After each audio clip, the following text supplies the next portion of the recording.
I have used this lens for 18 months and I want to tell you what I think is good about it, what I think is bad about it, and how I use it.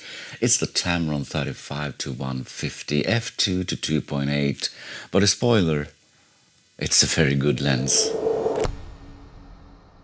I'm gonna do some videos about the things I own, the things I use. I haven't received anything for free. I paid for everything myself, which means I can be very honest. And I'm not gonna talk so much about the technical specifications of the products. I want to tell you what I think is good, what I think is bad, and how I use them. So let's start with what is good with this lens. Well, this lens was one of the first lenses I bought for my Sony full-frame system, and I was attracted by the focal range.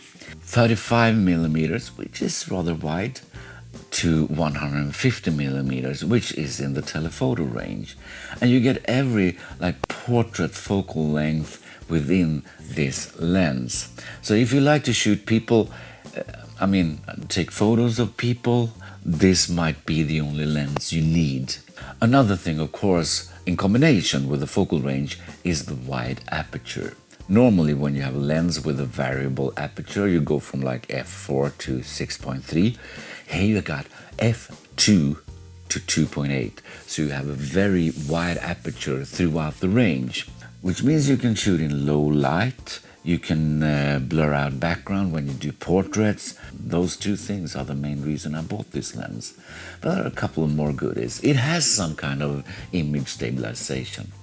I don't think it's the best image stabilization out there in the lens, but in combination with the IBIS inside of my camera, it works pretty well, and I can get away with longer shutter speeds than I normally would have been able to do. And the autofocus is flawless with my Sony camera. They have just released a Nikon version of this lens, so it's going to be exciting to see how the autofocus performs on the Nikon system. On the Sony system, it's close to flawless. Are there any bad things about the lens? Well, first of all, in my opinion, it's rather heavy and big. It's 1200 grams-ish, which doesn't sound heavy, but when I have it in my hand and feel it, it feels heavy. And walking around a whole day with this lens attached to my camera, then it feels very heavy. And it's also quite big. And when you zoom out, it gets even bigger. So that is a minus, but I have to remind myself that this is an all-in-one lens solution, so maybe I should expect it to be big. Another thing is that it's pricey. In Sweden, currently it's priced at around 2,200 euros, $2,200, which is a lot of money for one lens.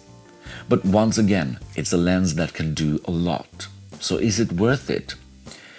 Probably yes, but it depends on what you want to take photos of. So where do I use this lens? Well, I thought I was going to use it for traveling. You know, all-in-one solution lens, maybe combining it with a wide angle and I have everything I need in two lenses.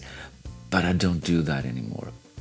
I went to Barcelona with this lens, and after just one day I left it in my hotel room because it was so heavy to walk around with when I was walking in the city from 9 a.m. to midnight. Go out shooting an hour or two, no problem with this lens, but a whole day, then it becomes heavy and clumsy in a way.